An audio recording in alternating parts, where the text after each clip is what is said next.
Hallo und herzlich willkommen zu Deutsch lernen mit Podcast. Hey everyone, I'm Max. Und ich bin Anna. Max, wie geht's dir heute? Mir geht's super, Anna. But I have to tell you something. I've been learning German for 2 years now, and I just discovered something crazy. Oh, was denn? Germans have words for feelings and situations that don't even exist in English. Like, there's a German word for the feeling you get when you see someone embarrass themselves and you feel embarrassed for them. Ah, du meinst Fremdschämen. Yes, Fremdschämen. In English, we have to say secondhand embarrassment or vicarious embarrassment. But in German, one word, just one. Ha! Welcome to the wonderful world of German compound words. Today, we're exploring the weirdest, funniest, and most untranslatable German words. Trust me, by the end of this episode, you'll wish English had these words too. I'm so ready for this. Let's dive in.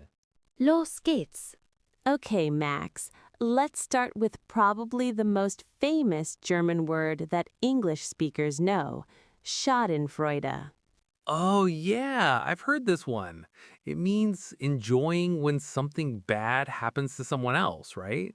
Exactly. Schadenfreude is a combination of two words. Schaden means damage or harm, and Freude means joy.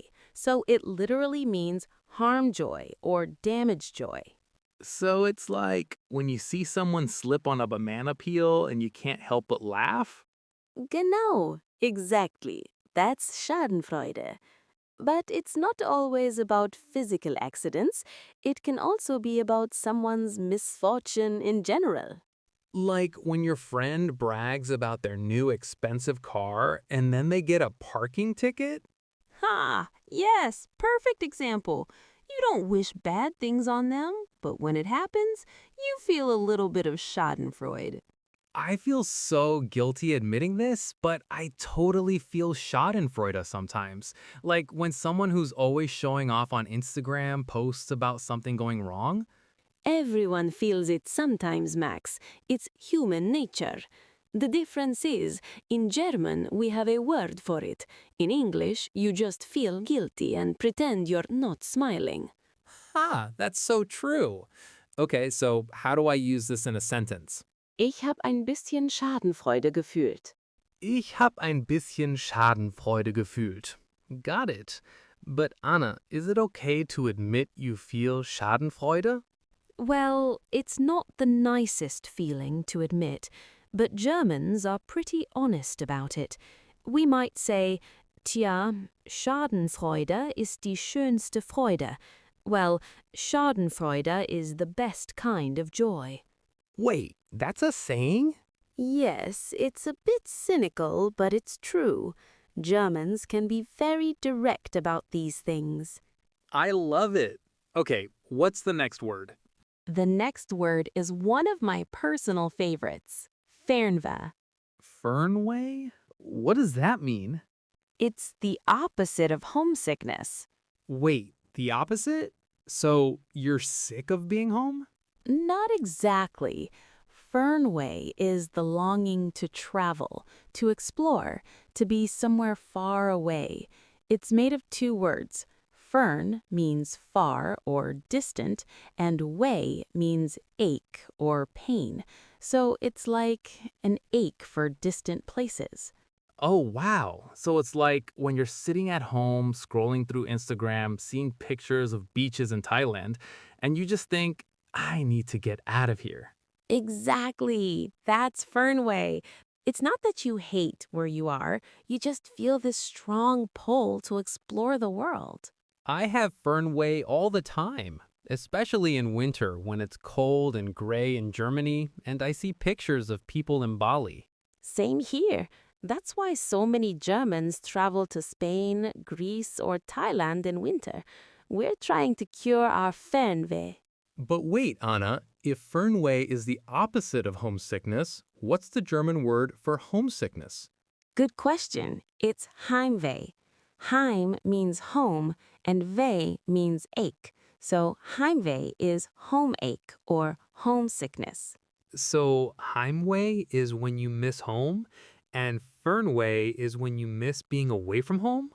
Exactly. You can even feel both at the same time. Like when you're traveling and you miss home, but when you're home, you miss traveling. Oh man, that's me. I always have Fernweh when I'm home and Heimweh when I'm traveling. That's the curse of loving to travel. Okay, so how do I use Fernweh in a sentence? Ich habe Fernweh. I have Fernweh. Oder mein Fernweh ist so groß. My Fernweh is so strong. Ich habe Fernweh. I love this word. English really needs it. Okay, Max, this next word is a bit tricky to pronounce, but it's so useful. Have you ever tried to fix something, but you made it worse? Ugh, all the time. Like when I try to fix my bike and then it's even more broken than before? Exactly. In German, we have one word for that, Verschlimmbessern. Wait, say that again slowly? Verschlimmbessern. Verschlimmbessern. Okay, what does it mean? It's a combination of two verbs. Verschlimmbessern means to make worse, and verbessern means to improve. So verschlimmbessern literally means to make something worse while trying to improve it. That's genius. So if I try to fix my computer and then it crashes completely, I verschlimmbessert it? Exactly. You verschlimmbessert it. Oder in the past tense, ich habe es verschlimmbessert. I made it worse. This happens to me all the time. Like when I try to cook and I think, oh, I'll add more spices to make it better, and then it's completely inedible. Ha! Yes, that's Verschlimmbessern. It's the story of every DIY project ever. Or when you try to fix a typo in an email and you accidentally delete the entire email? Yes, Verschlimmbessern. I love this word. It perfectly describes my life. But Anna, is this a common word? Do Germans use it a lot? It's not super common in everyday conversation, but people definitely know it. And when you use it, people will smile because it's such a perfect description of a frustrating situation. Okay, I'm definitely using this word from now on. Next time I mess something up, I'll just say, ich hab es verschlimmbessert. Perfect. Now you sound like a real German. Okay, Max, you mentioned this word at the beginning, Fremdschämen. Let's talk about it properly now. Yes, this is one of my favorite German words. It's when you feel embarrassed for someone else, right? Exactly. Fremdschämen is made of two words. Fremd means foreign or someone else, and schämen means to be ashamed or to feel embarrassed. So it literally means being ashamed on behalf of someone else. Like when you're watching a TV show and a character does something super cringy and you have to look away? Yes, that's fremdschäming. Or when someone tells a really bad joke at a party and no one laughs, and you feel embarrassed for them. Oh man, I Fremdschäme all the time, especially when I watch reality TV shows like The Bachelor or Love Island. Ha! Reality TV is basically Fremdschämen the show. Exactly. But here's my question. Why do we feel embarrassed for other people? It's not our fault they messed up. I know, but we can't help it. It's like our brain is saying, oh no, that could have been me. We put ourselves in their shoes and we feel their embarrassment. Yeah, Fremdschämen is real and it's painful. Sometimes I have to pause a movie because the Fremdschämen is too strong. Ha! I do that too, especially in comedies where the humor is based on awkward situations. Okay, so how do I use this word in a sentence? Ich fremdschäme mich so sehr. I'm so embarrassed for them. Oder? Das war so peinlich, ich musste fremdschämen. That was so embarrassing, I had to feel secondhand embarrassment. Ich fremdschäme mich so sehr. Definitely. And now, whenever you watch reality TV, you can say, Ich kann nicht mehr. Zu viel Fremdschämen. I can't anymore. Too much secondhand embarrassment. Huh, perfect. Okay, Max, this next word is very relatable, especially after the last few years. Uh-oh. What is it? Kummerspeck. Kummerspeck? What does that mean? It literally means grief bacon. Wait, what? Grief bacon? Ha! Yes. Kummer means grief, sorrow, or worry, and speck means bacon or fat. So Kummerspeck is the weight you gain from emotional eating. Oh my god. Germans have a word for stress eating? Yes, like when you're sad, stressed, or heartbroken, and you eat a whole tub of ice cream, a bag of chips, or an entire pizza, that extra weight you gain, that's Kummerspeck. I have so much Kummerspeck from 2020 and 2021. The pandemic was basically a Kummerspeck factory. Everyone does. Lockdown was hard. A lot of people gained their Kummerspeck during that time. But why bacon? Why not grief chocolate or grief pizza? I don't know. Maybe because bacon is fatty? Or maybe Germans just really like bacon. But speck can also just mean fat in general, not specifically bacon. Okay, that makes more sense. So Kummerspeck is basically emotional eating weight. Exactly. And you can use it in a sentence like this. Ich habe in letzter Zeit viel Kummerspeck angesetzt. I've gained a lot of emotional eating weight recently. Ich habe viel Kummerspeck angesetzt. Got it. But Anna, is this word used seriously or is it more of a joke? It's a bit of both. People use it in a lighthearted, self-deprecating way, like, I broke up with my boyfriend and now I have Kummerspeck. I love that Germans have a word for this. It makes me feel less guilty about eating an entire pizza when I'm stressed. Exactly. It's not your fault, it's just Kummerspeck.